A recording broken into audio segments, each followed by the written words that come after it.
Our next guest on the show, Dr. Rob O'Brien, President Director of Valens AgriTech, as well as SUPRA THC Services. Doctor joins us on the couch. Thanks very much for joining us. We appreciate it. It's my pleasure to be here.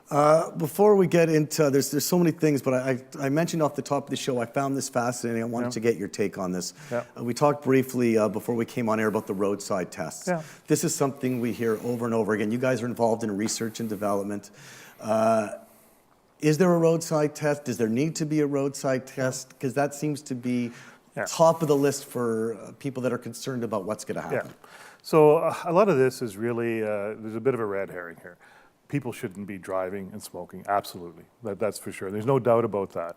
But with the roadside tests, so my background, I'm an analytical chemist. We measure things. And the tests that they'll have on the roadside will not be accurate enough. And the truth is, when they raise fear, there's no test for cannabis. There's also no test for fentanyl. There's no test for cocaine. There's no test for speed. There's a lot of these drugs that are a problem. It's an eye test, really, for the police when they pull you over.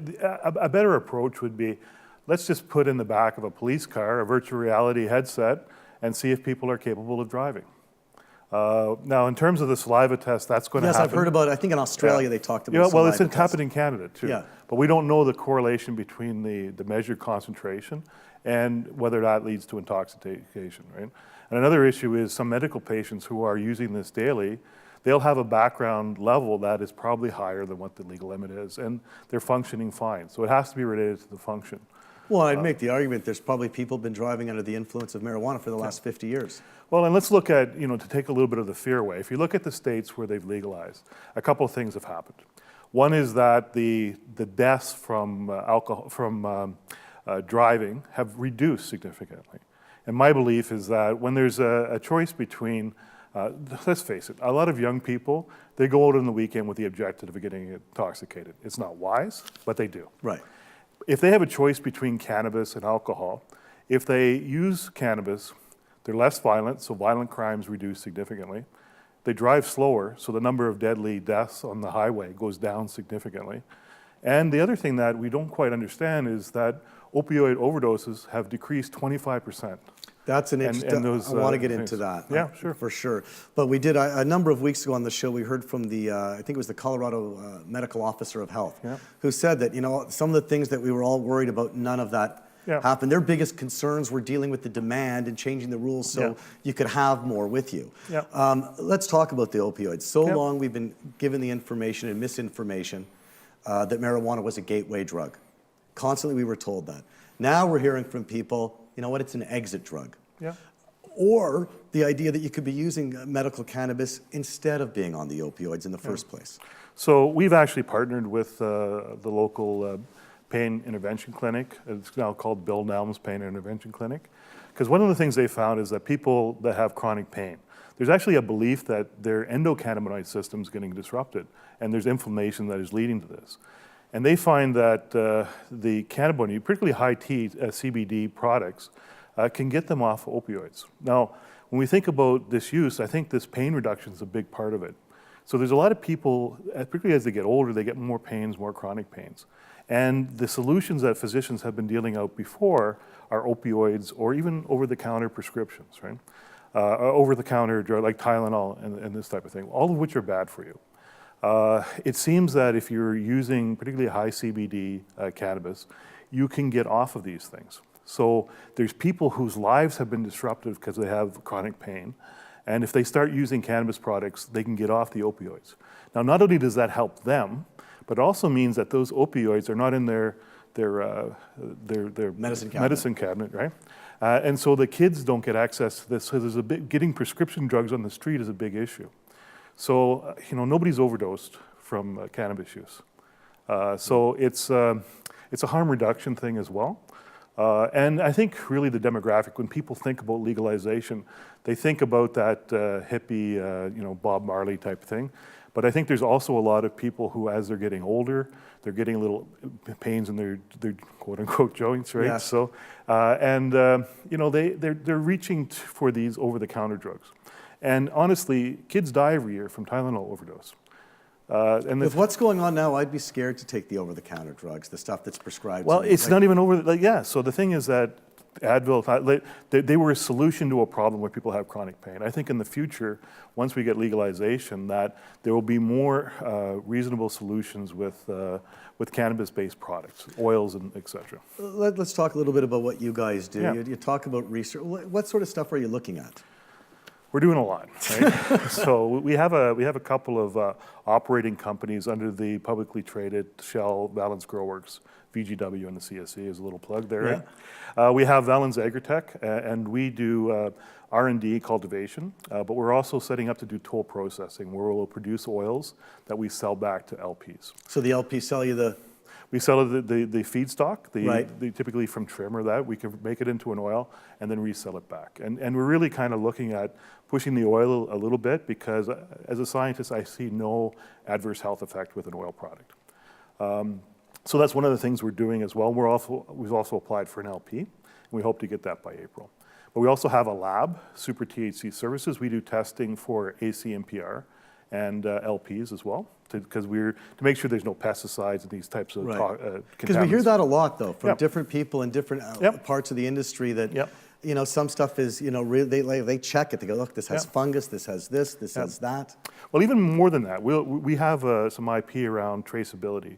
So we can tell if a product, which grow room it's been in, complete fingerprinting. So we can trace it from seed right through to final product. And if the objective of the government is to be able to determine what's been grown illicitly versus legally, we can do that fingerprinting for them and distinguish those two products. Because you're thinking in the future, right? So if you were an illicit person trying to sell this thing, it's easier to take your product that you grow in your backyard, put it into something with a label of Tilray or somebody on it, right? Right. If that ends up in a schoolyard, how does that company prove that it's not their product? Well, we have fingerprinting, like the CSI fingerprinting stuff, we do that, right? It's hard to imagine there's going to be a huge black market still. Well, for I can see where there still would be some for sure. Well, again, at the end of Prohibition, let's talk about alcohol. How many bootleggers do you really know? Right. How many people grow tobacco in their backyard? How many people have stills in their garages? These are all things you're allowed to do.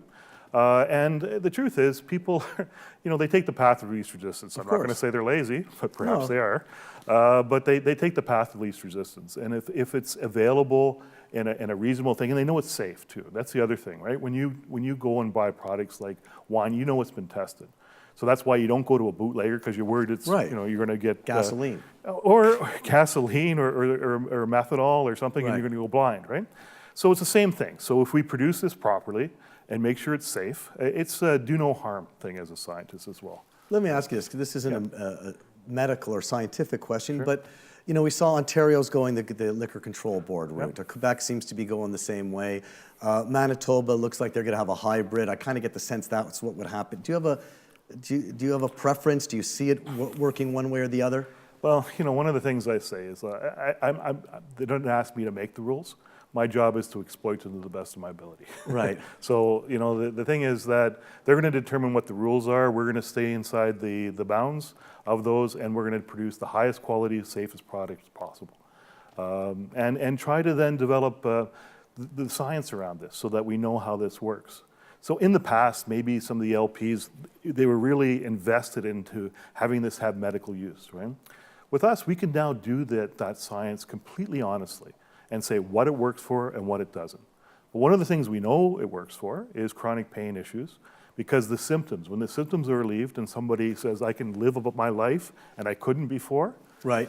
There's no doubt there, right? Right. So. No, well, that's it. So would it be clinical trials? Would that be the kind of thing you do? Yeah, so, and the other thing with clinical, so we're not focused on that, because think about how difficult it is to do a clinical trial. So traditionally what you do is you have a control group that don't use your medicine, and you have a test group that you test. Right. What other drugs can the control group and the test group both be using this product on the side, right? They just go get their little medicine on the side.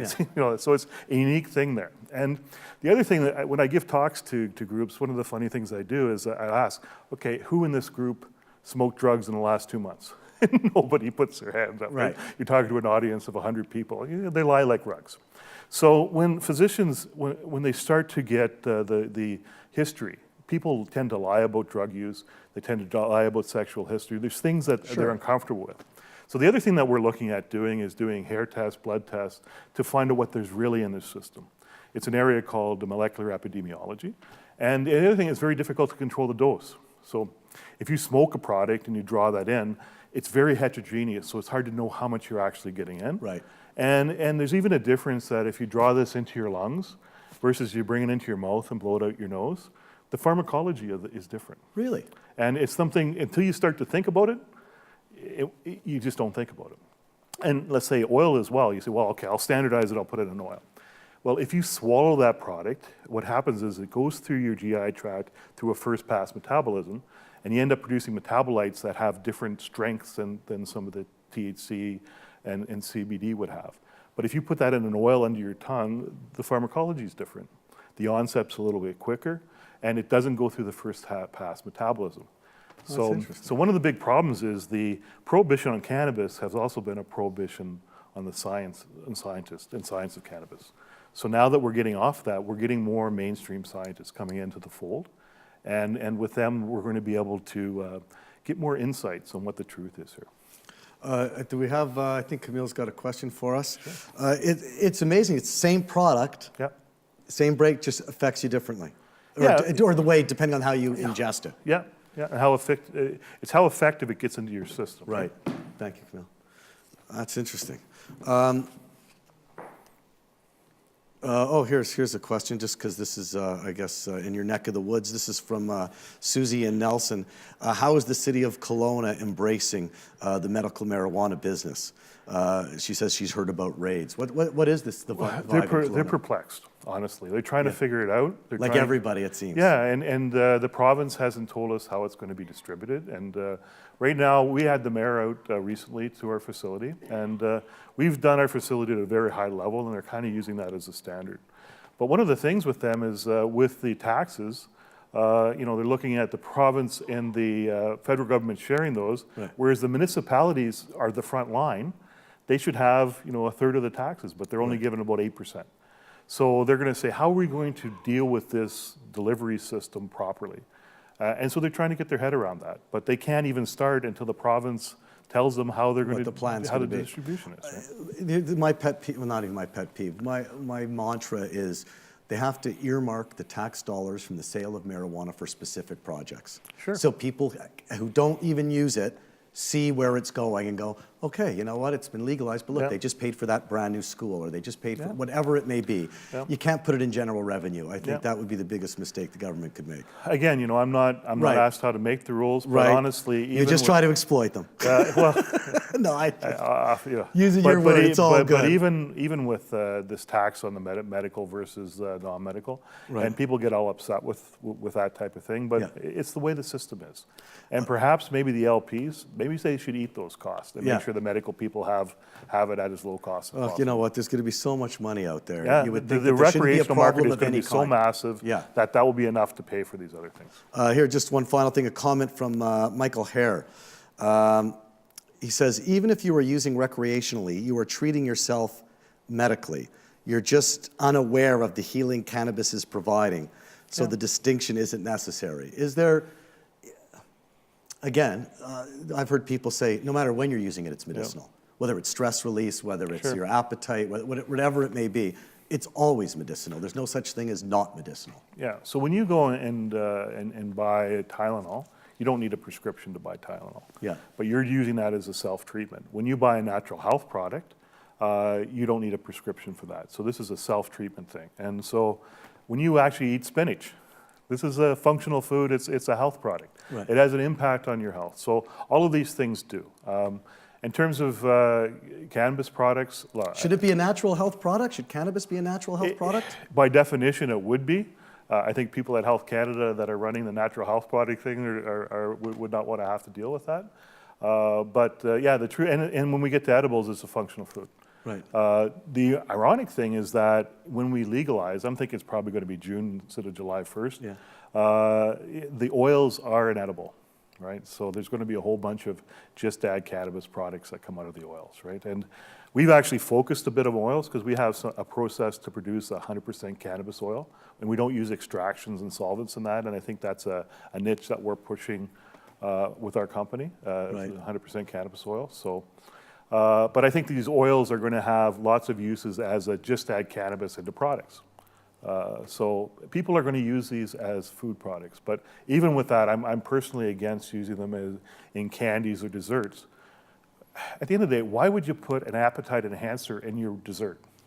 Right? Does that make sense to you? It doesn't make sense to me. Sure. Why don't we put it in the appetizer? Imagine you go to a fine restaurant 2 years from now, and the appetizer has a little cannabis in it, and so the food tastes a little bit better. And you get more dessert, you review the restaurants better. These are all positive things, right? And the science behind that's fascinating. Why does music sound better? Why is your appetite enhanced? And it's not about getting intoxicated for most people, I think, going forward. Right. Most people have a glass of wine with dinner. They'll have a little bit of this when it's there, right? And the same thing with red wine. There's a lot of people I know, it's for the health effects. Yeah, right. Sure. They'll be using cannabis for the health effects as well, the same way they do with the red wine. It just makes you feel better about it. It makes you feel better, right? And what's wrong with that? Doctor, thanks so much for coming in. We really appreciate it. Dr. Rob O'Brien, Valens AgriTech and SUPRA THC Services, the president and director. Thanks so much for coming in.